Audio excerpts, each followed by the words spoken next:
both an online and has a live component as well. So, you know, I think there'll always be room on Thursday nights to do some form of Smash Brothers, as well as something that happens live and in person. But I'm going to let these guys take over for right now before we get ahead of ourselves. Cherry, go ahead, take it away.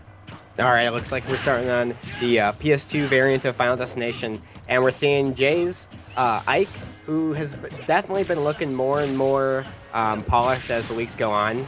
He's kind of, it looks honestly like he's been really grinding out this character and really kind of figuring out what he needs to polish up. He's gone from just doing raw smash attacks to actually using burst options like his dash attack, as well as doing really decent strings with his nair. And you love to see that, man. You love to see people taking advantage of the time they've got with the game and really learning. And it looks like Tony playing a different character than I'm familiar with him playing, but we're gonna see that that down smash attack come out and take out Tony's first stock. Nice counter from J2 and disadvantage there to get out of it.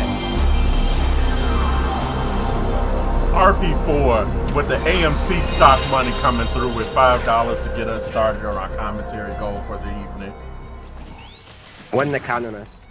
Right. He's always on top of it, man. Yeah, this Sonic from Tony. Sonic is one of those characters that a lot of people may not, like, kind of, if you're either new to the competitive scene or you just aren't following up too much, which is both just two different things, but entirety, Sonic is one of those characters that he's actually really, really good. You may not kind of see it with like his general kit at first, but as you start to see people play the character, he has so many tools with his similar looking moveset. Sonic is considered like a top tier currently. There's no real definitive spot because a lot of people have very varying opinions on the character overall, but he has a really strong back air. His forward smash is like, it's disgusting. It's evil. It's made so many players get salty due to how strong it is. But what also as strong as that counter, man, dealing double damage back to whatever hit it, and that forward smash is what hit the counter. So we just saw an entire stock get obliterated. And now look at this, really nice Jay putting Sonic straight into disadvantage by doing up throw into up airs, and just knowing that he can kind of throw them out and try to guess where Sonic will land. And now we're seeing Sonic kind of do what he does best, kind of swing around you, use his spin dash as a way of both covering ground and making himself unpredictable. That move, the neutral B spin dash where he hovers, is so good for that option right there. We just saw Jay think he had the read on Tony, who was just going to fall in, and then due to the difference in timing with the spin dash, we're now seeing Tony completely reverse this situation, possibly taking a stock in this situation, going for forward throw here. Let's see what he does. Does he go off stage? Gonna go for another up B attempt. That spring actually has enough hit stun to where it will probably kill Jay here, but nice awareness from Tony here, knowing that he can also just down smash and wait out the invincibility from Jay, who was playing patiently, which was smart, but I think it was just almost a bit too patiently. We saw that invincibility as soon as it wore out, Tony was on top of Jay. Now we're looking at this. Look at this comeback in the making. Nice up B out of shield by Jay. One interesting thing about Sonic Online that's kind of been really like what kind of forced people to get aware of Sonic is that in a lot of larger tournaments we've been seeing Sonic at the top end from players who were very much proficient with him offline, but you also have this meta where Sonic can be really unpredictable online due to him being the fastest character in the game. And with so many really quick burst options and like he can kind of play that guerrilla warfare style of like going for some small damage and then just running away. And then you also have that spin dash, which again is very hard to react to, almost unreactable online. And even if you parry it, you don't get a you don't get any sort of punish off of it. It's just that fast. And now we're seeing a lead for J2, Heated J, that almost escaped him. What a great hang on by Jay there, making sure that despite being the loser of the percent battle there at the end, he was able to get that down smash ledge guard. And Riley smart here, using that that dash tech rather, to knock Sonic off stage, force him into disadvantage, and have him now be the aggressor here as he's trying to take off this last stock. And nice roll through here, reading out the forward smash attempt. And man, just an unfortunate couple switches from Jay there at the end. And it looks like they're running it straight back, I believe. Yeah, Sonic, Ike. And this matchup it's definitely one that's happened a lot online. There's a lot of data with it. We've seen players like MKLeo who played Joker in the offline era kind of switch to Ike and Cloud for a short time against Sonics. And it's just one of those matchups where, because Ike has so many large hitboxes, it kind of makes it a bit even though Ike might be a bit slower with run speed and aerial movement. It allows Sonic to have to respect Ike's area more than maybe some other characters like Mario or some other brawler-esque characters. But this is where it gets unfortunate. That one spring just knocked Jay just a bit too far out of reach after he lost his jump. But we are going to be seeing the regular Final Destination now, and not the normal, or not the normal, the Pokemon Stadium variant, which is quite alright. I'm definitely the person that likes the Mega Man version the most. But we're going to be seeing Jay go for a cheeky edge guard there with that forward air. Definitely feeling the pain now, as this is where Sonic wants to be. He wants to be that character that is starting to snowball you right at the beginning. It's really hard for a player like who's playing Sonic to kind of get back once they have a really bad disadvantage.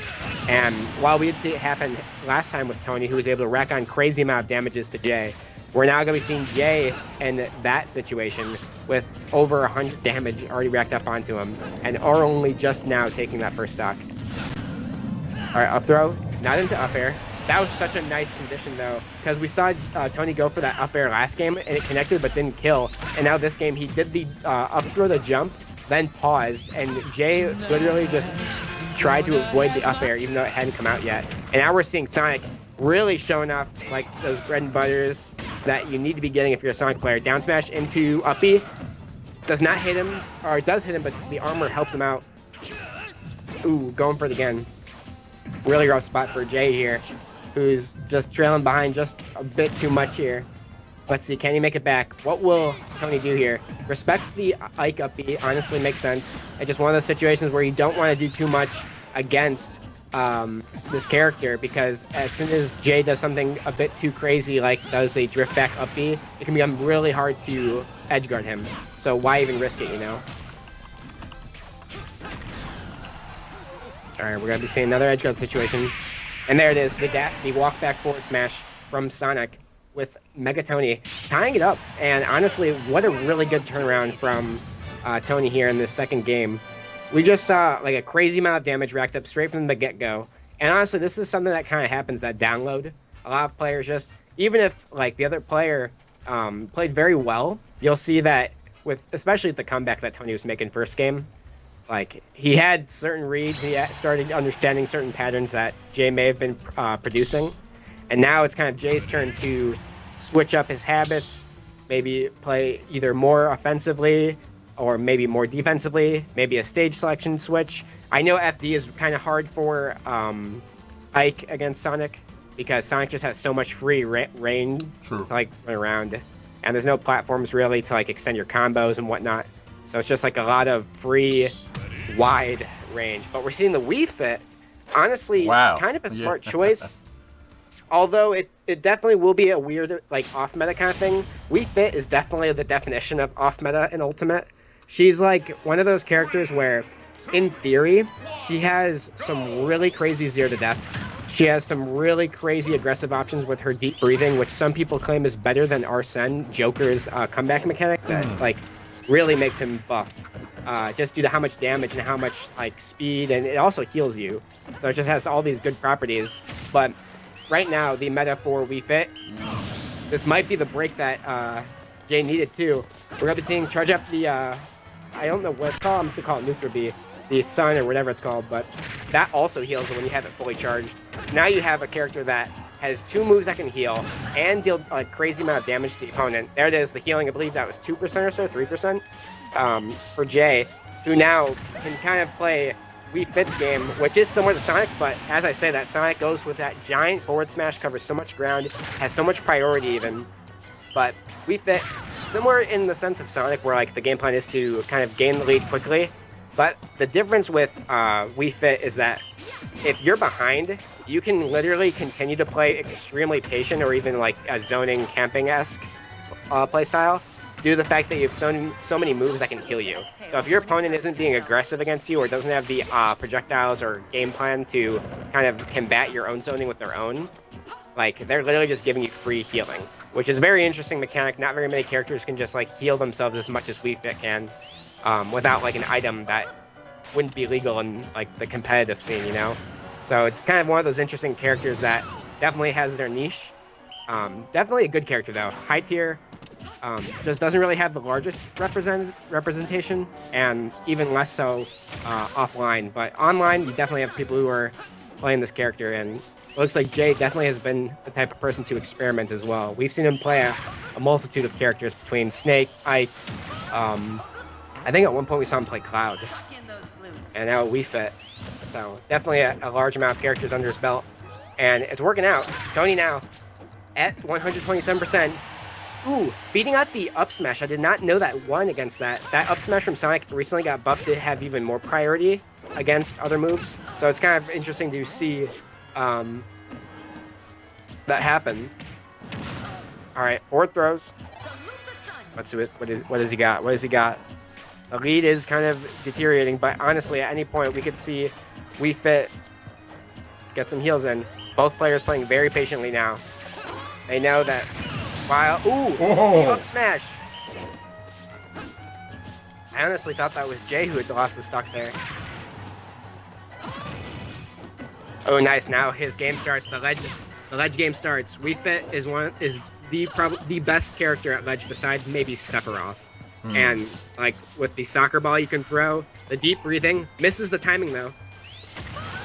And the sun, you have 2 healing items, 2 projectiles, and something that allows you to have random burst option, which can be super crazy. We've also been seeing Jay go for a bunch of jab attempts. The full jab varies like that, and you can get some really cheeky combos and damage off of it, especially with deep breathing. And we see the deep breathing caught there. And it also helps Jay escape combos due to the stat changes it gives to Wii Fit as well, which is another really interesting change about that stat booster.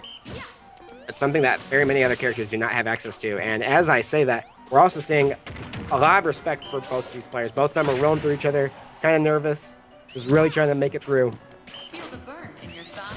to the next round. Alrighty. And there's that up smash again. Man, that is just such a strong move from Wii Fit, and it definitely showing off is Jay. Really nice character switch there, honestly. That was just one of those really good picks that I don't think any of us expected. And right here, we see the berry attempt, goes for dash attack after missing it, gets the shield, and then also almost gets the read, but as I said earlier, spin dash is literally unreactable. You can't punish it. But Jay, not worrying about that at all, literally punishes the spin dash before it even hits with his own up smash. That was honestly such like good knowledge on his part, knowing that he could throw out that up smash in advance, as well as the timing. That's hard to do, man. That's a fast move, that spin dash. Yep. All right, so that concludes that round right there. What we're going to do is we're getting ready to catch into our next match coming up, which is going to be BW Styles versus Thugnificent. Let's take a look at the bracket.